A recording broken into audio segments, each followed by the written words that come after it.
Led by a lifelong interest in healing, Dr. Linda Salvin pursued an advanced degree in epidemiology.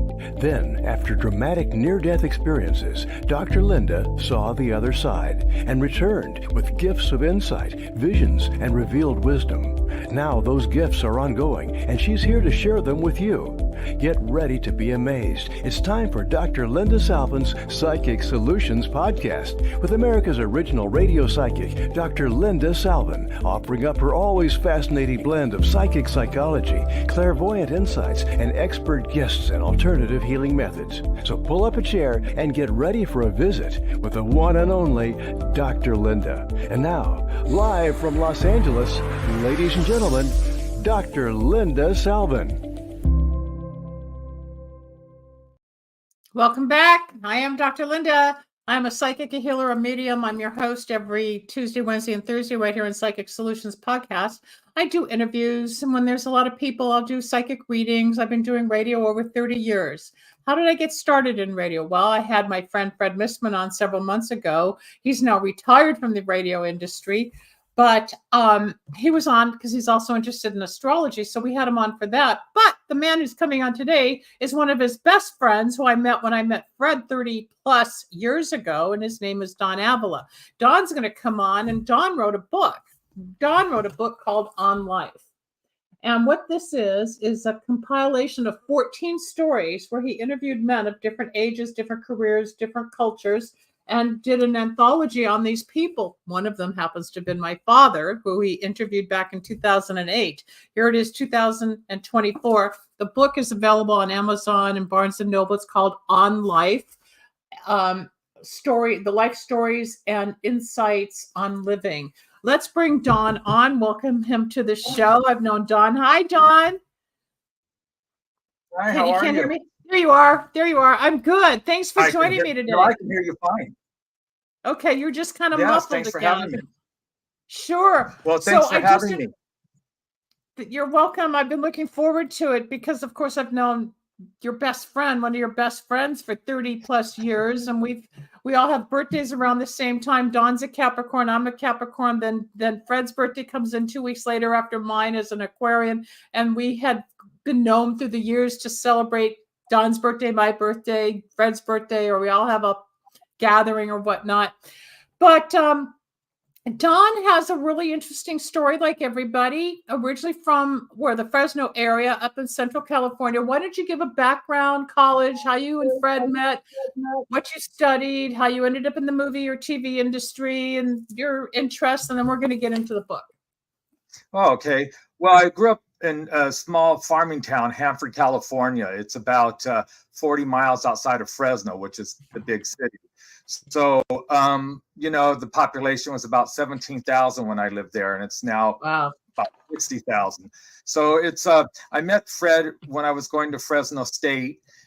He was a friend of my best friend that I grew up with, and all of us were majoring in TV and radio. And so I met Fred briefly through my friend there, and then I didn't meet him for years later when my best friend and I moved to Los Angeles, and he did work, commercial work for a clothing store. He did commercials for them, wrote up commercials, and he would have Fred do voice work for the TV and radio spots. And then I met Fred again back then. That was back in the 80s. I first met him in the 70s. So this was back in the 80s, and we became friends.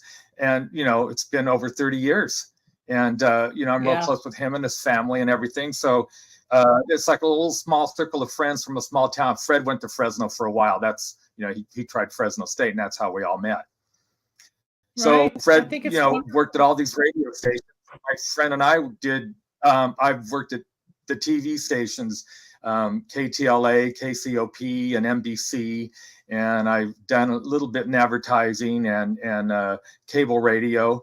And the job that I had, because I'm semi-retired now, was I worked for a company called Bonded Services, and Paramount and CBS hired Bonded Services to do work for them. So basically, I was hired by Bonded, but I worked for Paramount and CBS when they production work on TV shows and stuff, I would do billing, or I'd have to satellite feed old TV shows and programs and commercial breaks all over the world. Whoever bought these programs, and so I did that for like 13 years, and then I retired, and so it's been great. I've been in LA now for 40 some years, and I've lived here longer than I did in my hometown that I grew up in. So, but I go back. Yeah, of course you do. Of course you do. You love travel. You love exploring Los Angeles. You love culture. You love food. You love music. I've gone to several concerts with Dawn at UCLA. We were at a concert several years ago, just a few weeks ago. Dawn, Fred, and some other people. We all went to see Roger McLean from who was the original founder of the Byrds. I mean, we go back, we were listening to 60s music. It took us back to our childhood. But I mean, Roger McQuinn, sorry, I got him mixed up with somebody else. But we had an amazing time just going out to dinner, listening to music, talking about what's new. And that's what friends are. You may not see somebody for days or weeks on end, but you get back together and you pick up where you left off. And that's the kind of relationship I have with Dawn and Fred. And Fred's voiceover, you probably heard as we opened the show, that was Fred talking at the beginning of the show. And you'll hear him again at the end of the show. So pay attention. That's Fred's voice. And he's been my voice since 1994, when he discovered me and made me the radio psychic. Let's move forward. All right. You wrote a book on life. You interviewed 14 different men. Correct. Why did you do this? What inspired you? And start giving some samples of the different people that you interviewed, and we'll go through, and I may pick out some chapters or a page and you can follow me, but it's really exciting because like I do interviews on YouTube or on the air, you put it in a book. Same kind of investigation. Yeah. When I was working over at Bonded Service with Paramount, during my lunch breaks, I was always reading because I like to read. And so there was always, I'd bring the newspaper and some people bring magazines and stuff. And I'd finished my newspaper reading and I saw this magazine. It was a woman's magazine. And I thought, well, let me look through it and see what it's about. And there was an interview in there of about 6 to 10 women that were 100 years old and older, talk about their life's experience and give anecdotes to, how to lead a good life. And some of it was funny and some of it was like real, it was all thought provoking. And I thought, wow, it kind of stayed with me all day. And I thought, this is interesting. And I never really read anything about men opening up, because in my generation, I'm 70 now, but at the time I was like 50. In my generation and a generation before that, men were very quiet in a sense. They don't talk about themselves. They hold their feelings in, that's how they're trained. And men aren't supposed to really, have any problems or share these type of problems. You have to be real strong and all that. So I kept thinking about, maybe I'll try to write a book about that and interview some people. And, so I asked my best friend if he wanted to go in with me, because I had never done anything like this. He goes, no, I don't. Do it on your own. And I thought, well, okay. And I asked Fred and he goes, well, I'll help you, but I don't really, it's not for me. So I thought, oh, brother, okay, I'm going to do this. And I'm kind of the shyer type person. I'm not really good about going up to people, strange people, and carrying conversations, unless I'm traveling. Then I'm different when I'm traveling. I like to meet people. And so I want to ask a lot of questions. So Fred surprised me and bought me a microphone and everything. And I thought, I guess I have to go through with this. So I said, people that I worked with, hey, how about your dad, or you have an uncle or something, or a son that I can interview in this type of thing. And then that came about. And then I contacted, there was a lodge, the Eagles Lodge, I think it was. And I called over there and said what I wanted to do. And so someone said, hey, I have some people, I'll talk with and see if we could set something up. So that came about. And so I thought, okay, I set a bunch of questions, like 20 some questions. And I would ask about, their life growing up, how they got along with their parents, or if they got along with their brothers and sisters. I'd ask them about if they've been married, if they were divorced, what experiences they had in life, good and bad, what they thought the idea of, we're always told a real man is, what they think that was about. Did they fear death? What was disappointing in their life? What was the high life of their life? What was the low point of their life? And it's sort of built on that, and about their relationships. If they were married or divorced, would they talk about that? So most of these men that I met at first would be like, well, I don't know what to say. I'm not, good about that. And what I learned was, once you give them a question and they start to talk, and you're going, oh, great, they're being listened to, then they really go. They get on a roll, and they don't always want to shut up. They'll talk more and more and more. Yeah. So you have to be kind of careful on some of the questions that you ask. I wanted to get even deeper than I did in this book. But it was kind of embarrassing in some things, because I never interviewed people before. So like I said, I have these questions, and I try to go, and you can notice in the first part of the book, one of the first interviews, the typical questions. As I got comfortable with the people, then it would form a different way. I also interviewed people that I knew, like I did a brother-in-law and some people that I were close to and everything. And so that brought up different issues. I got to know my brother-in-law a lot better. He's older than me, but I got to learn about his relationship kind of about my sister and everything. Of course, I had a limit on certain things because it is my sister, and he was yeah. That was cool. And so it was good, and it gave me a chance. It was good for me to express my feelings, because in the book, I think you learn a little bit about me through the questions that I asked. Of course, it gave me a chance to be more open as I got comfortable, and kind of take pride in myself for saying, hey, I did something. It may be a bomb, it may never go anywhere, it's just fine, but I did something. I got out of my comfort zone, and I took a chance, and I thought, at 50, why not? And that was good for me. It took me a couple of years to kind of complete the book, because I was working full time. So for a long time, I just put it to the side, and then when it was time for me to do the editing on it, I thought I could do, I can edit all these recordings. That's a lot of work. So I had to find someone to do that for me. And, and that took a while to get all that. And then I had to re-edit a million times going over and to help me with the.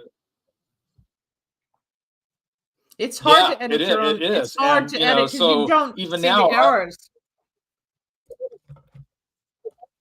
Sure, and then you want to go back now. I look at it and go, ooh, maybe I could have asked this, or I could have changed it this way. But skipping all that and just listening to what the guys have to say is,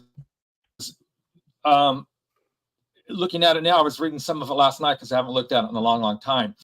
It's very interesting because all these men were interesting in different ways, and their age levels was from like 40-something all the way to 84. Yeah. And, even in that vast age difference, we still related in a lot of ways because, and I was 50 at the time I started this, it was still, things haven't really changed all that much for men. Maybe in the newer generation, people younger than me, it's a lot easier, but still, I find sometimes I get caught up, going back to the old ways and the ways that I was taught. And then I have to go like, remember, I don't have to be that way. I can be more open or whatever. I get locked into the old stereotype because that's my comfort zone from what I learned. And they shared a lot of experience. Like, my mom was ill and everything, and my brothers and sisters and I kind of had to look after her and this type of thing and all that experience. So I asked them questions on that, and some of them did take care of their parents and some of them didn't. Some of them didn't have good relationships with their parents, or maybe they had with one and not the other. One of the guys left home. He got along with his parents, but he left home at 14 to experience life.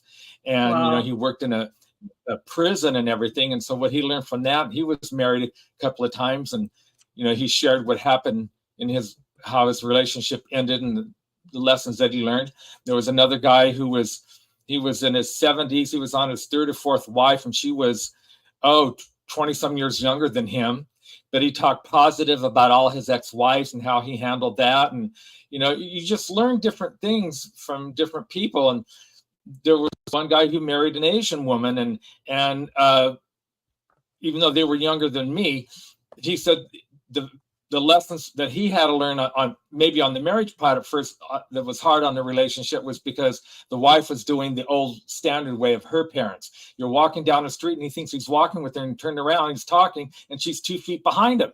So it's like, no, we don't do that here, that type of thing. Or how they, if they have kids, how they raise their kids.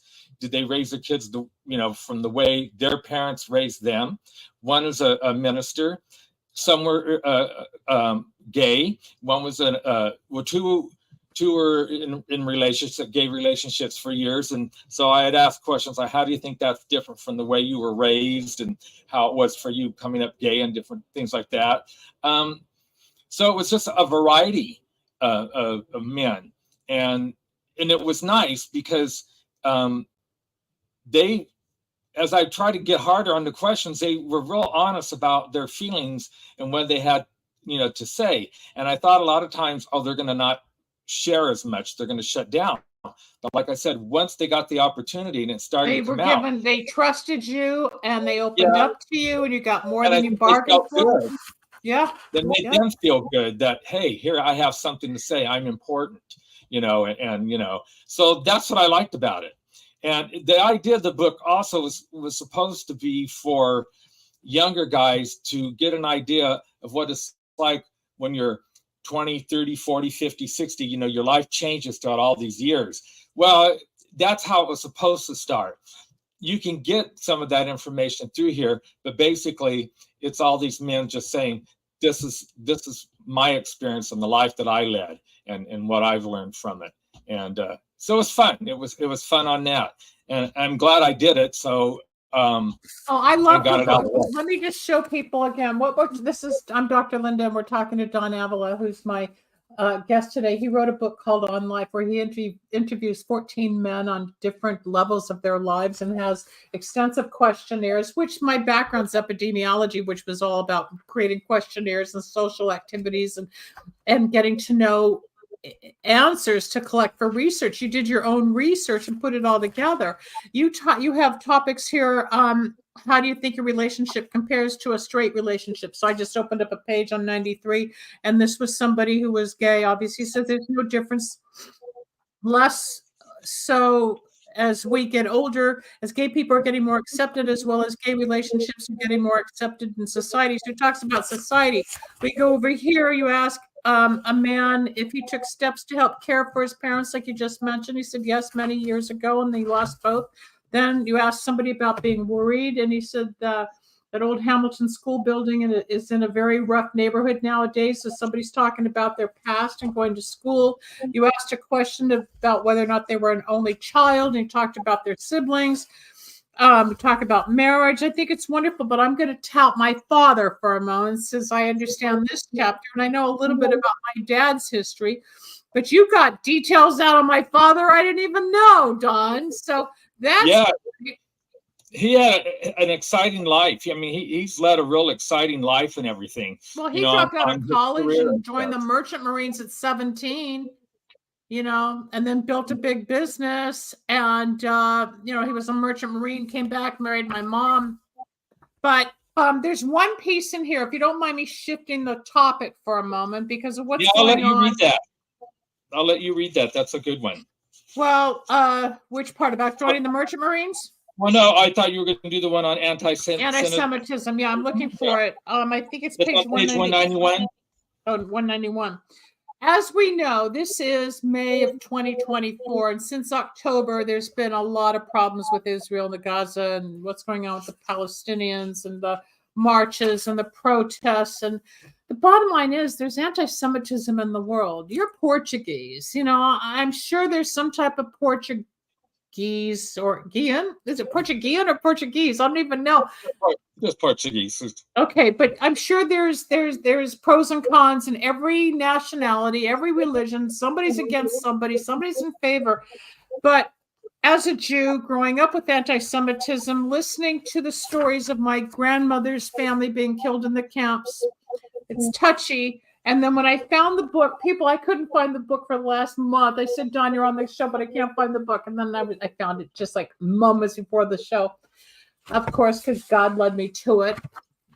And there's a question. I just opened up the book randomly, and it says, where you're interviewing my father, did you face any anti-Semitism while growing up? So my father responds in Don's book. And remember, folks, the interview was 2008. Okay, so that's 16 years ago, let alone how long it took to publish and everything. So here we are 16 years later, and we're dealing with the same topic. My father was born August 13th, 1929. He will be 95 years old. So you're asking a man who at the time was in his 80s about anti-Semitism, and now it's or he was 79 at the time. Did you face any anti-Semitism? So my father responds, well, starting with my earliest days in Massachusetts, which was up until just before my 12th birthday when we moved to New York, I can't say that I really ran into much anti-Semitism or problems because of religion. I did run into some in a minor way in New York. In California, I ran into some anti-Semitism. It's once you got out here, it's worse than back east, and I know it from my own experience. On the other hand, when I moved from New York to California, one of my father's brothers was a very ardent scientist. He formed what has become known as the Hollywood Scientists Organization. He asked me when I was probably 14 years old to put a youth group together, and he and his friends who were involved in the adult group assisted us. And there's one interesting story about that. Without going into the Holocaust and all the problems during World War II, when the war ended, the original United Nations, the UNO, the United Nations organization, was formed, and they were meeting in San Francisco. They had to be around this was about 1946, the late fall of 45. The war had ended in both Europe and Japan, or early 46, and the United Nations was having other charter meetings in San Francisco. One of the things that had been promised after World War I was the creation of a Jewish state in what we then knew as Palestine. That never came about because, among other reasons, the United States abandoned their responsibility of stewardship and relinquished it to the British. But in the original Leagues of Nations chapter, the United States and England, were designated to create a homeland for the Jews in what was then Palestine. It goes on for another page and a half. I don't want to read it and bore people, but my father did get involved as a youth. And at 16, when he was a senior in high school, there were some people that came up, and they were going to do a 3-day march for the meeting of the original United Nations. My father was involved in all this stuff. And he remembers saying, is this what we fought for in the South Pacific, as they took these things away? Everything he even tried to do back in the 40s was kind of censored and derailed, just like they are again today. It ends in a statement that says the police came concurrently. Some newspaper photographers were there, and this story was written up in at least the old Los Angeles Herald Express. I don't remember whether the Times had anything on it, but as a stretch, you could say that could be a form of anti-Semitism. What my father's talking about in this chapter is that he was given an idea by my great uncle. He started to implement it. It got shut down at Hamilton High School. And in a way, just like saying with the protest today, 70 years later, it's the same fight. It's the same, the Palestinians and the Jews. It's just more evolved. And my dad said, on the other hand, I don't know what we could say, that because I don't know if they knew who we were, what we were, if in the language signs, although we were talking in the language of the signs, why we were there. One or two of them knew that we were fighting for the establishment of the homeland for the Jews and demonstrating, not fighting. This is from my father's interview, people, in 2008, for when he was in high school in the mid-40s. And here it is, 2024. And the question is, just like you asked in the book, Has anything changed? No. Life goes on. Life repeats itself. It goes on and on and on and on. And I think that's what you're saying in your uh, analogy of your summary of all the people. As different as we are, we're always the same, right? And we have a lot of the same characteristics or beliefs. We have different experiences, but we bring it all together. And what's really evolved? How do you answer that? We can't. But I want to thank you for adding that, because there's two people that I want to share that portion of the story with. I completely forgot about it. But it's important because of the climate today. It's frightening. And I think your book needs to get back out there. And I think you need to find someone to market yourself or get a book agent or something, because you've got not just my dad's story. You got 1,300 people in here that you will touch many lives. You will. You just have to find the way to promote it better. People need this book.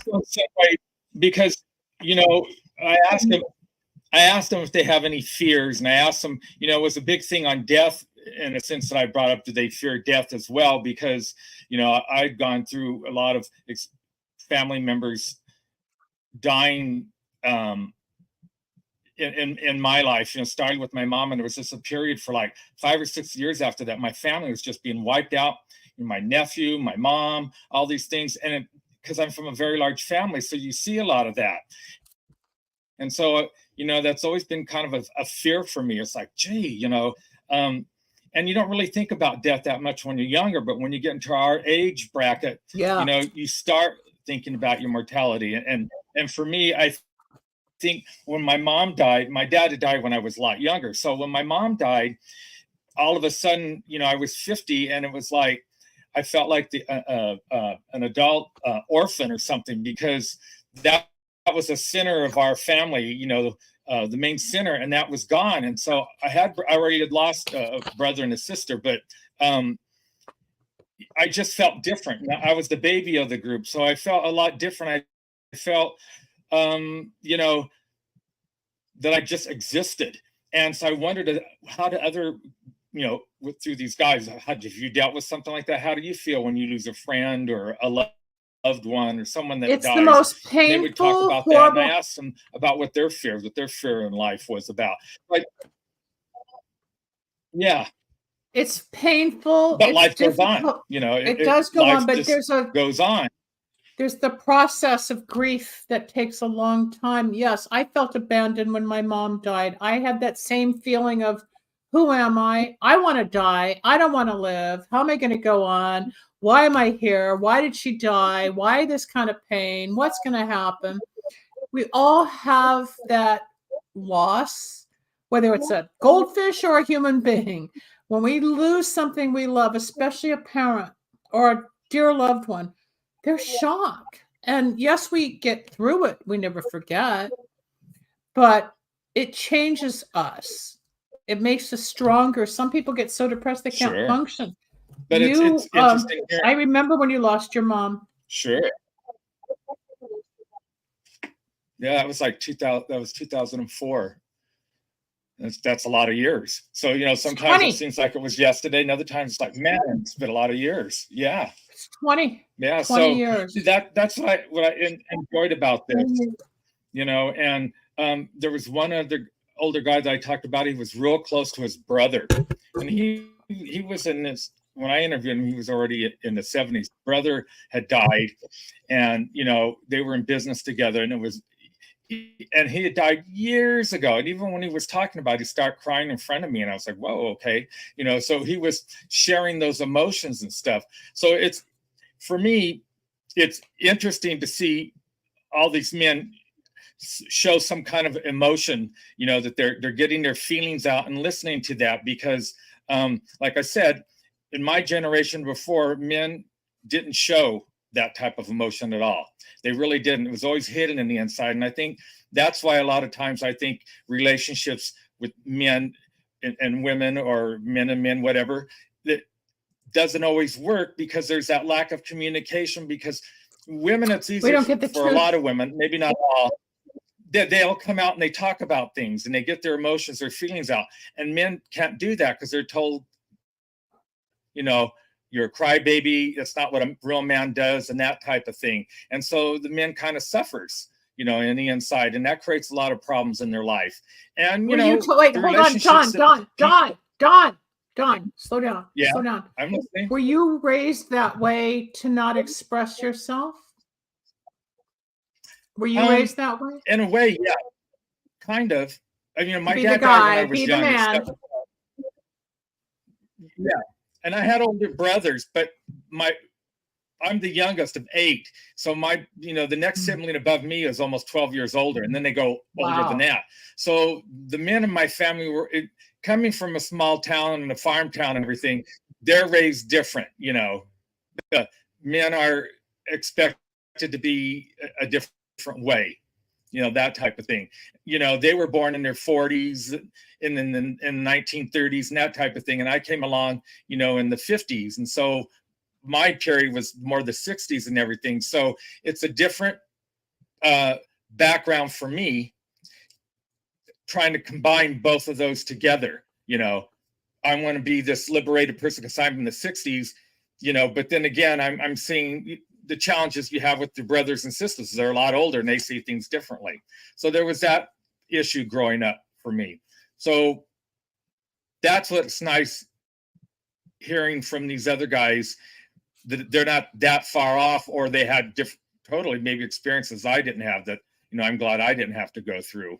And it's interesting on relationships because like I said, some have been married 2-3 times and that type of thing. And one person said, I'm never getting married again. And the other said, well, here's the difference between, my first marriage and this one. And some were totally different, and it's nice to hear that. So it makes for guys think like, I'm not all alone. I'm not the only guy that goes through all these problems.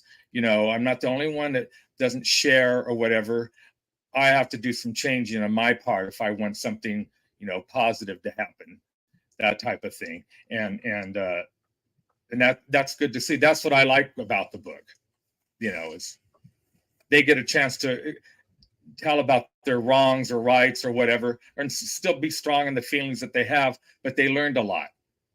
And so that's the positive thing. Have you ever thought of being a therapist to help people more? Or to be a counselor to help men? Because I don't think I would. You have to practice what you preach. And so, life is still a learning process for me. It will always be that way. And for all of us. Some of the same mistakes or whatever that I probably tell the people you shouldn't do. Right. So it's sort of like, no, but I don't mind if someone asks me something and they, or they want to share, and I'll give my opinion. The hardest thing is to listen to someone and really, really listen. And I think that's hopefully as you get older that you kind of can do that. Even with friends, it's a different thing. Sometimes relationships with friendships is not really that much different than a relationship with a married person or something. Only sometimes in the friendship, you give, you treat your friends maybe slightly different than you do your loved one, because you almost take advantage, you can take advantage of your loved one because you're so used to them or whatever. You think you could say whatever you want, they'll understand, and that's not necessarily true. And then you might be more forgiving to a friend.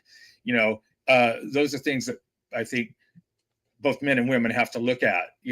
That's a great different. Friends I love get a that. special benefit,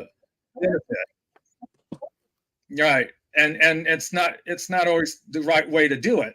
You treat your friends better than you treat your mate, and so that's something you have to look at and take advantage. Like this one guy I asked, he's been married twice. He worked in a prison, so. And where there's a lot of murderers and things like that. And in his first marriage, that was part of the problem, I think, that interfered. Is he in the book? Is this story in the book? With his marriage. He's in the book. And I said, the experience you had with your first marriage, do you see any of that carried over to the marriage that you have now? He says, in my first marriage, I never hesitated to offer my opinion, whether it hurt someone's feelings or it didn't hurt someone's feelings, because I felt telling the truth is always better, no matter what. Then I found out that you can tell the truth, but you don't have to hurt someone in the process of doing it.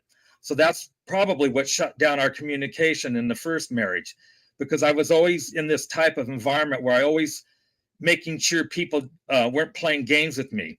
I wanted to make sure I wanted to make sure that I carried that over to my home, which is not what was going on at home. But there were a lot of things that are positive in the marriage now that weren't in my life in my first marriage. In that vein, I have learned how to shut up when you need to shut up and not to say something just because you have the right to express your own opinion. So that's positive. You know, that was his opinion on it, and I thought that was interesting. Because how many times do we say things? Oh, okay. What page was just that? missed that one. Yeah. Page 55, I believe. Okay, I'll go back and look at that. But everyone had a different answer, you know, for that type of question. And, you know. Did you go to everybody's home, or was it by phone? How did you do the interviews? Because a lot of this is I drove over to them. I went to their house where it was convenient for them. Some lived out of town, and well, except for the ones that were over at the Elks Lodge. It was the Elks Lodge that I did the interviews. So I went to the Elks Lodge in Van Nuys, and I did about, I think, 4 or 5 guys there. I think it's wonderful. You know. What we're talking about, folks, this is Don Avila guesting with me today. He wrote a book several years ago called On Life, where he interviews 14 men from different parts of life, different walks of life, different ages in life, different cultures in life. And you get into the minds and experience of each of these people, where you get a huge human factor going on as far as their youth, their parents, their journey, their travels, their education, their whether they were able to communicate. You hear it all from a personal perspective. And there's photographs that people have. And you get to know the people on a personal level, like Don did, like I do when I bring the people on for you to meet, because we all have an experience. We all come from somewhere. We're all healing from something. We've all lost people. We've all lost animals. We've all got a big heart. We've got careers. Now we're retiring. A lot of us have gone to school. A lot didn't. But there's a nucleus of the human nature. We're human. We have frailties. We have emotions. We've got stories. Some experiences are different than others. But the bottom line is there's a common thread that keeps us going, just like the chapter I read on anti-Semitism. That goes to World War I, World War II, 3,000 years ago. What's going on with the Palestinians? We're doing it again right now in 2024. It's endless, just like dealing with parents, dealing with work, dealing with your sexuality, dealing with your relationships, friendships, family. It's always the same dynamic. It's always the same hopeful outcome to grow. Growing and learning is a lifelong process. We don't stop. Every day is a new beginning or a new insight. A lot of things we can change, and some things we just don't. Yes, Don, I agree with you. There's things I've repeated over and over again, thinking I learned, all right, but I didn't. And eventually it sinks in or it changes. We've got about 10 minutes left. Is there a specific person's story that really stood out for you that gave a more spiritual balance or insight about their religious or spiritual experiences that is a little different from the average you interviewed? I asked about spirituality. Let's see if I can find one on here. I'll read you just one, and I'll try to find something on spirituality. This one guy that is the same person who worked in this prison, and he was the one, I believe, that left home at 14. He was restless, and he just decided to leave home. It wasn't because of his parents per se. He needed to experience life, and he did all these experiences. So I said, well, now that you've had all this experience in your life, so what is a statement for him about what a real man is? Because I remember here growing up, well, real men don't cry, or real men don't do this, and real men don't do that, you know, and you're like, oh, bullshit. So anyway, his response was, a real man is someone who can bring something good and positive into someone else's life. And whether the circumstances dictate being physical strong or emotionally strong, or being someone who was compassionate and even appearing it as a weakness. A real man doesn't care about everybody else's opinion of him. When he is trying to make others' lives better, not that a real man doesn't care about opinions of himself. A real man takes those opinions and weighs them. But when I was younger, a real man was someone who could drink a 6-pack of beer without falling down.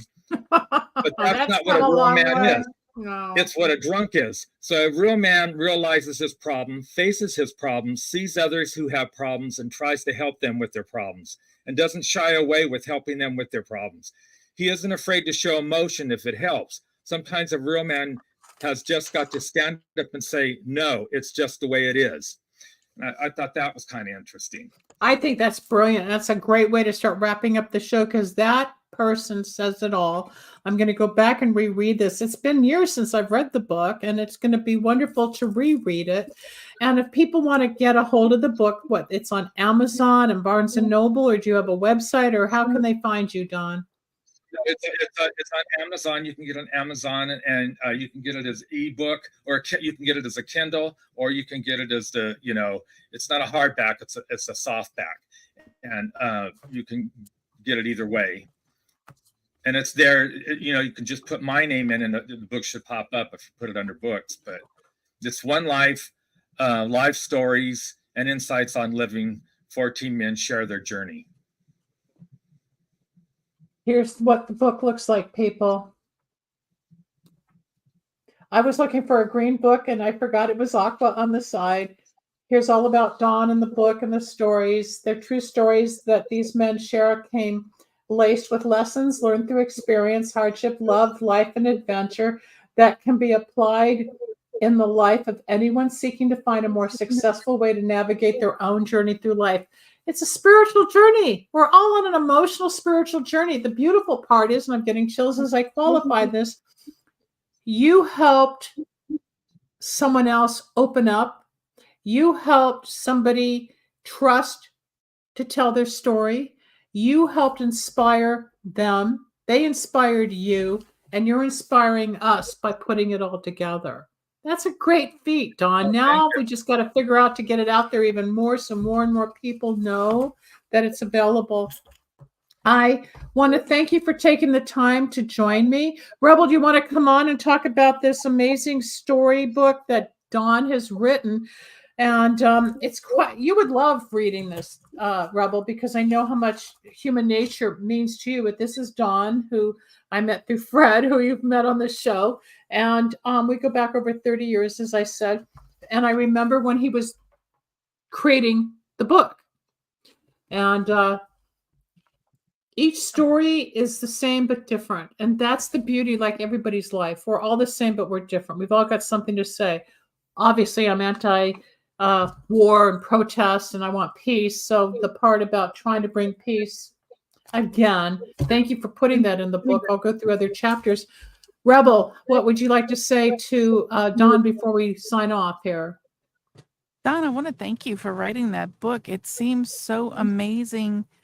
But the sad part is that things are still going on that they used to. Why don't we learn from history? Why, instead of trying to erase it and no one learning from anything, why are we still doing this? We don't know. That's why I picked that anti-Semitic chapter section from my dad's interview from 2008. And it's happening again, where my dad was in high school in the 40s trying to stop anti-Semitism with the Palestinians then. And what are we confronting now? The same thing. What are the chances I would turn to that page out of all pages in the book? And I swear, I couldn't find the book for the last several weeks. I found it 5 minutes for the show. You're right. Why do we keep repeating things, whether it's parental instruction, if it's gay versus straight rights, or whatever's going on in the LGBTQT world? Why the anti-Semitic world? Why can't we just accept people are people? Who cares? But don't fight. We don't have to fight. Yes, we disagree. just like one of the guys you quoted, Don, had learned how to communicate around the wives or the people to be more expressive without upsetting the apple cart. That's who we are. But you're right, Rebel. Why? Who knows? We go over and over and over, and it only gets worse. Where's the lesson? And Don's trying to bring it together with everybody that we're all the same, but we're different. The message is always the same, but different. You listen to, I don't know how many shows a week. It's always the same, but different. And one more time, it's all the same, but different. But this is brilliant, Don. The book, again, is On Life. Rebel, if you want me to help you get a copy, I'm sure Don would even autograph it for you. Don, come back. There you go. So you can talk to Rebel momentarily, but you're not going to have an answer as to why we repeat things. There's no answer, and nobody's got the answer. That's the sad part. Well, at least it shows that we're not alone, that we're all in this together. So that's, how you handle it is how you're going to handle it, but you're not alone in life. Everyone goes through the same situation or similar to it. So we all connect in that way. And we all think we're the only one. Oh my God, I didn't know he felt that. She felt that. Oh my God, I did that. Oh, you did that. We have separate experiences, but the bottom core as a human being, whether we need food, clothing, housing, that's Maslow's theory, right? We got to start with the basics. We all have the yin and yang, the positive, negative in our personality. We've all got intellect. We've all got emotions. Some have been abused, some have been loved, some have been coddled, some didn't have affection. We all come from somewhere.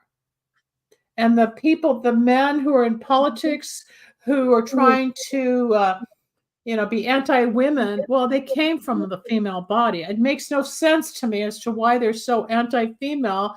They all had a mother somewhere. It's all so stupid. They concentrate on the wrong things. You concentrated on life.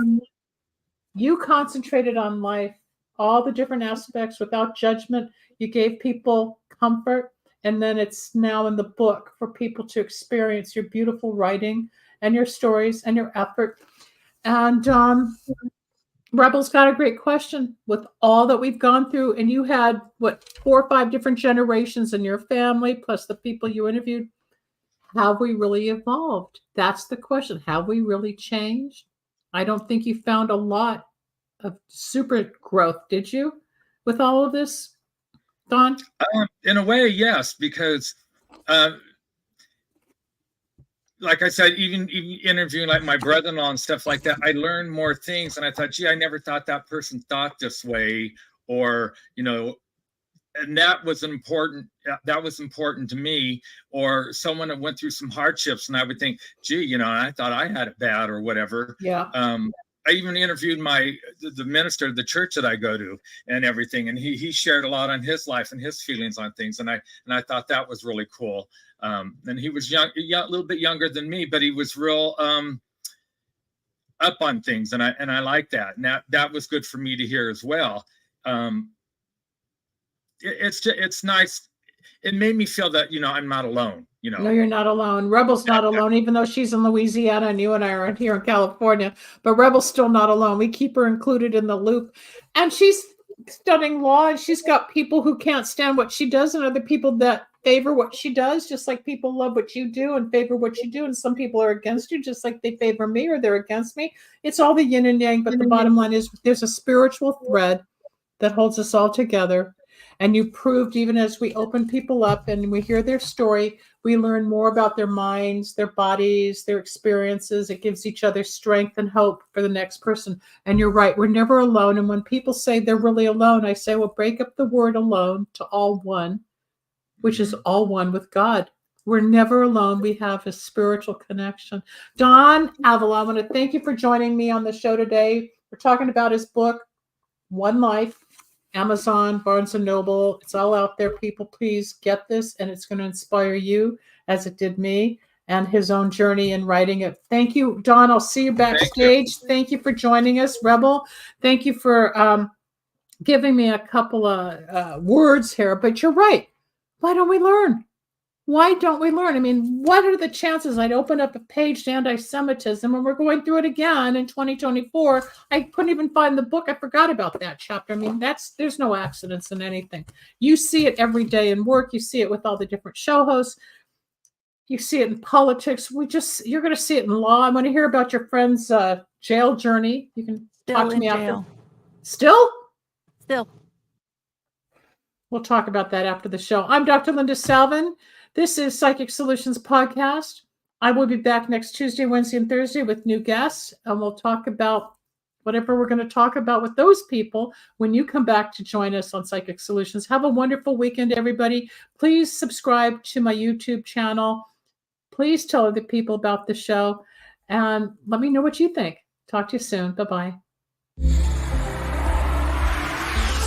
Thanks for joining us. We hope you enjoyed Dr. Linda Salvin's Psychic Solutions podcast. You can reach Dr. Linda at 888-509-1077 or at lindasalvin.com. Need a breakthrough of your own? Ready for answers or insights nobody else has? Reserve your own one-on-one in-person chat. Dr. Linda isn't just for other people. Dr. Linda gets results for you. And it's easy. Contact details are on screen now. Just click on lindasalvin.com or call toll-free 888-509-1077. That's lindasalvin.com or toll-free at 888-509-1077.